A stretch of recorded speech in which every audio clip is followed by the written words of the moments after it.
There are more of Victor's misfortunes available from the BBC's audio book and video collections. You better believe it, this man's got a price on his head. Way out west, Richard Wilson, with a little help from his friends. Honest, hard-working cowboy for ranch in Wyoming. I can ride a little bit. You're doing great, Richard. Practice makes a cowboy. Can Richard Wilson make his mark? Back at the ranch, way out west, Sunday at 9 on BBC One. Jack Somersby. Pleased to meet you. A love beyond reason. Who is this man sitting in my kitchen? And a secret beyond belief. That man is a liar, a thief, and a deserter. Richard Gere. Why are you doing this? Because you are not Jack Somersby. Jodie Foster. I never loved him the way that I love you. Somersby. You are not my husband. May God strike me dead if I am not. In 15 minutes.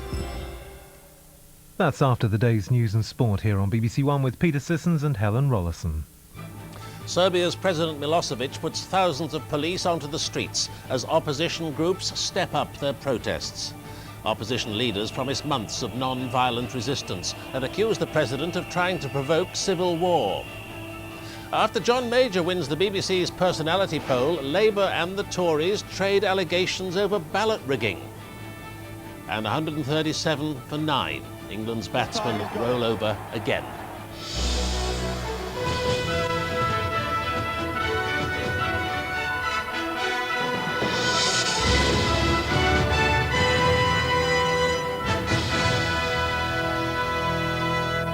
Good evening.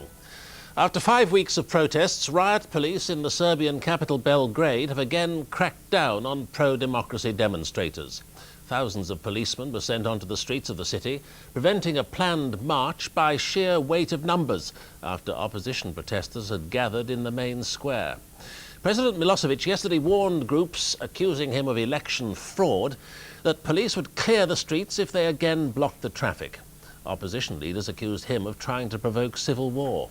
Our correspondent Paul Wood is in Belgrade. Heavily armed riot police swamped the centre of Belgrade, determined to stop the daily opposition march through the city. With their batons, tear gas and automatic weapons, the police were able to face down the anti-government protesters. They pushed the opposition crowds off the streets and cordoned off the whole area. No one could leave. Opposition leaders accused President Slobodan Milosevic of seeking bloodshed, bringing Serbia to the edge of civil war. The opposition say they've won the moral high ground and will avoid confrontation with the security forces.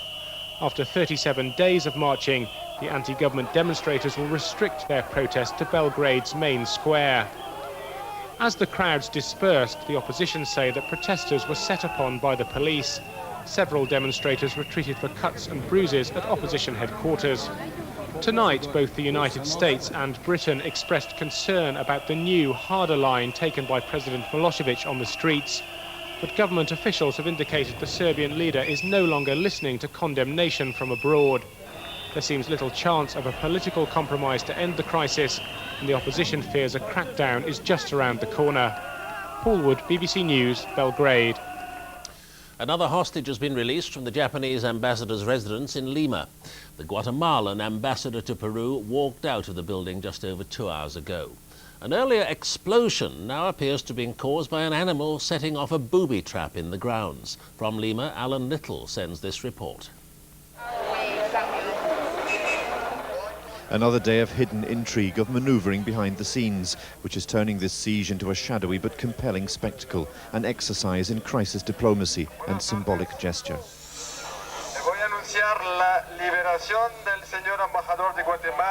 The Guatemalan ambassador is the latest beneficiary. The reason for his release, a peace agreement between the Guatemalan government and left-wing rebels there, which ends their long-running civil conflict. The symbolism of his release, an appeal from the rebels to President Fujimori to follow Guatemala's example.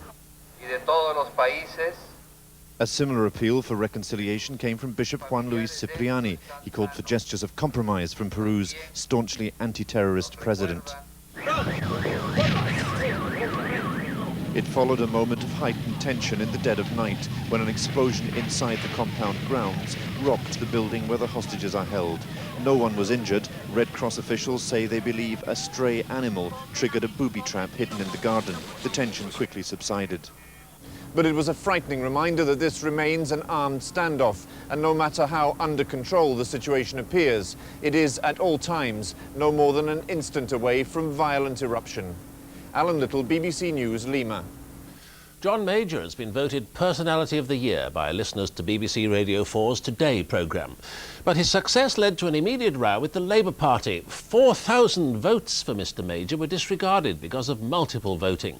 And some Labour MPs accused the Conservatives of rigging it for their man, as Labour had been accused of trying to do for Tony Blair. Our political correspondent Lance Price reports. It's the first time the Prime Minister has won the phone poll, although he came second last year. There was evidence of some listeners trying to vote for him more than once, so 4,000 votes were taken off his total, but he was still the clear winner. It's better to win than to lose, and the Labour Party obviously thought it was so important because they tried to rig it. But the fact is the Prime Minister won't take these things very seriously. He's concerned in governing this country properly. He's making an excellent job of it, and he'll win the election. The Today programme said there was nothing to suggest there'd been an organised attempt to influence the final result. The first round of voting was suspended after Labour activists were caught trying to boost Tony Blair's chances by urging members to vote for him. The idea that John Major could end up being voted as Personality of the Year is so ludicrous as to beggar belief, and it just merely indicates that the Labour Party's got an awful lot to learn when it comes to rigging polls. The Tories can always show us how it's done and get away with it, it would appear. Second place in the poll went to the Wolverhampton nursery assistant Lisa Potts, who shielded the children in her care from an attacker armed with a machete. The Burmese opposition leader Aung San Suu Kyi was third. The annual contest doesn't claim to be scientific, but it's clearly something of a boost for Mr Major. Labour said today he should put his popularity to the real test of a general election. Lance Price, BBC News. Police officers should be forced to reveal whether they're Freemasons, according to the Police Complaints Authority. It says there's no firm evidence of abuse, but it wants to tackle the perception that some officers might have divided loyalties. John Silverman reports. Exactly how much power and influence is wielded by Freemasons has long been a source of controversy. The Police Complaints Authority has taken its view, even though it recognises that suspicions about Masonic influence in the police may outweigh reality. Where there is, in the public's mind, a very strong belief that the Masonic order has many members within the police force, this is a very strong part of the belief of secrecy. And that is what we're trying to remove. At one time, as many as 1 in 5 officers in London was thought to be a Mason. In the name of openness, chief constables now want a compulsory register of members. But the other representative organisations argue that the police are being unfairly singled out. It's a nonsense to have the police registering if in fact you could have accusations against judges, for example, and prosecutors who actually take the decisions on prosecuting, which are far more serious than the police. Masons in the police are used to the charge that their first loyalty is to each other. The leadership's response is that Masons know their duty to the law is paramount. The Metropolitan Commissioner has repeated advice against joining the Masons, and though there's a lodge only a stone's throw from here, few senior officers are thought to be members. John Silverman, BBC News at Scotland Yard. Consumers have been warned to keep a close watch on their bank and credit card bills during the sales. The National Association of Bank Customers claims that many mistakes go through unnoticed because customers don't check their statements. Like almost everyone in the country, Jane Gallagher from South London went on a pre-Christmas shopping spree. She bought football boots, goalie gloves and a scarf for her 6-year-old grandson. She paid with a debit card. But when her statement came, she'd been overcharged by £500. I was quite shocked, actually. I just couldn't believe that they could make that sort of mistake. It's taken a month for Mrs. Gallagher to get her money back. Cash card errors are not uncommon. When the computers at this Marks & Spencer store in central London broke down, all credit and debit card sales were lost. Hundreds of customers have never paid for their purchases, but M&S admits that others never received refunds they were due. What makes the incident unique was that our manual systems, which back up all of those electronic systems, one member of staff failed to follow those procedures accurately, which meant that we lost the data from about 2 hours worth of trading.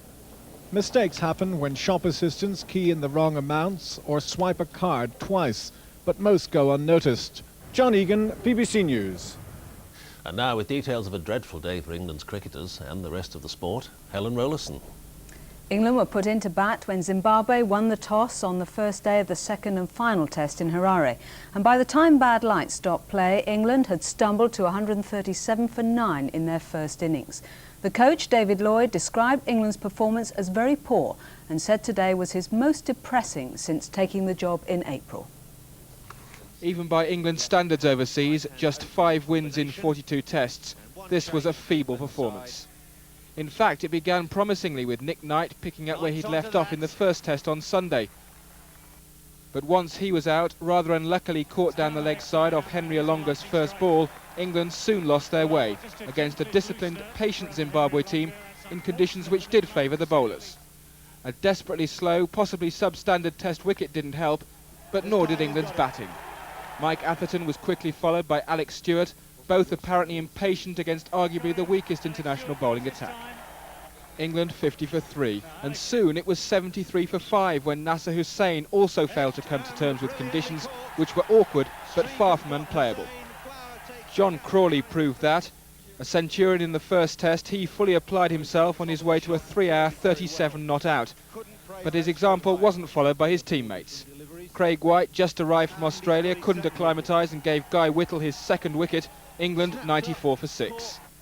Only 45 runs came from 30 overs between lunch and tea, and although Crawley and Robert Croft repaired a little of the damage afterwards, England's respite was short-lived. Alan Mullally, the 9th man out, won the award for the day's softest dismissal when he gave Whittle his 4th and easiest wicket. Mercifully for England, bad light brought play to an early close, but even the murky conditions couldn't disguise an abject display. Duncan Jones, BBC News. The top 2 teams in the FA Carling Premiership, Liverpool and Arsenal, both drew today, so Liverpool keep their 3-point lead. Steve Claridge surprised the Anfield crowd when he gave Leicester the lead midway through the second half. But 3 minutes later, Stan Collimore's tenacity paid off, his 1-2 with Mark Wright resulting in the equaliser. 1-1 the final score. Elsewhere, Andy Cole returned from injury to score Manchester United's 4th and final goal against Nottingham Forest. And the Italian Gianfranco Zola scored both of Chelsea's goals at Villa Park. A scramble in the goalmouth resulted in Kevin Gallagher scoring for Blackburn to beat Newcastle 1-0 at Ewood Park. So no change at the top of the table because Arsenal's match at Sheffield Wednesday was goalless tonight. Manchester United move up to 3rd, Aston Villa drop to 5th. Southampton are 2nd from bottom after losing to Tottenham. Middlesbrough beat Everton 4-2. Coventry's 3-1 win at Leeds moved them up 2 places. In Scotland, Ali McCoy scored Rangers' 4th goal as they overwhelmed the bottom club Raith Rovers. Second place Celtic won as well, although they had to come from behind to win at Aberdeen. Paolo Di Canio scored Celtic's winner 7 minutes from full time. So Rangers still lead the Premier Division by 14 points, although Celtic have 3 games in hand. Dundee United and Hearts both won. The odds-on favourite, One Man, easily won the King George VI Chase at Kempton Park for the 2nd year running. Approaching the last, One Man had left all his rivals behind, and his victory was confirmed when second-placed Mr Mulligan fell. He went on to win by 12 lengths in a record time to give his jockey Richard Dunwoody an unprecedented 4th victory in the race. The weather claimed 9 of today's 11 scheduled race meetings, and tomorrow's card at Chepstow, which included the Welsh National, has already been abandoned. Peter. And that's all from the BBC Newsroom tonight. From Helen and me, good night.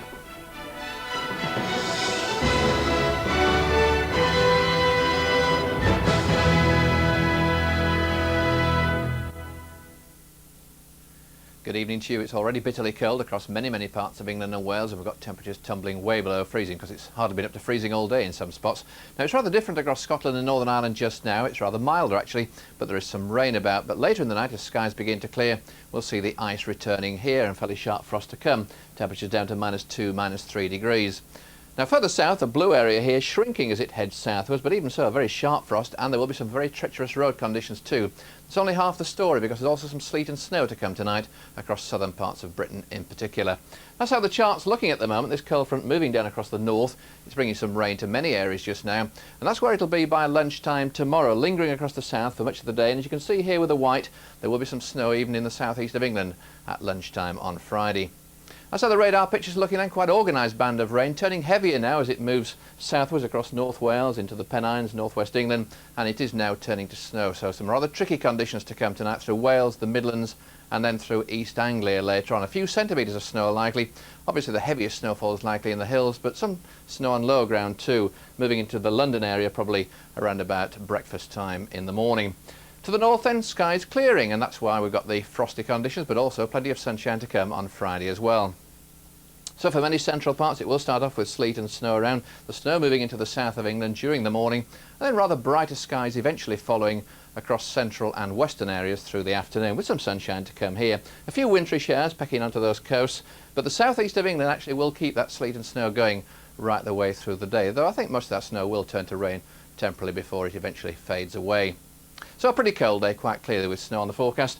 Many places only a degree or two above freezing. In the west, though, around the coast, maybe 5 or 6 degrees. If you're heading off onto the continent, especially down into the south in the Mediterranean, some very unsettled conditions here. More rain to come down through Greece and Turkey. Bye-bye.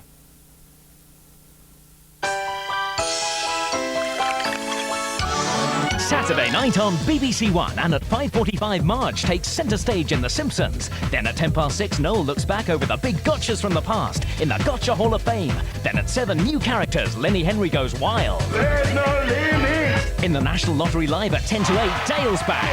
Thank you. And live in the studio he's joined by Mike Flowers Pops. A life-saving operation in Casualty at 8:05. Let's get it back. Genevieve. The movie premiere stars Pierce Brosnan and Patrick Stewart. We're in a state of martial law here. I'm the marshal. And with the day's premiership action in Match of the Day at 10:50, this is your Saturday night on BBC One. He thought he had it all. Your life as you know it is over. But on the wrong side of the law. Your law firm is the sole legal representative of the mob. He's running scared. If we run, they find us. In a deadly game. You think you're pretty smart, don't you? Tom Cruise takes on The Firm. You think it's possible? Tomorrow at 9:30 on BBC One.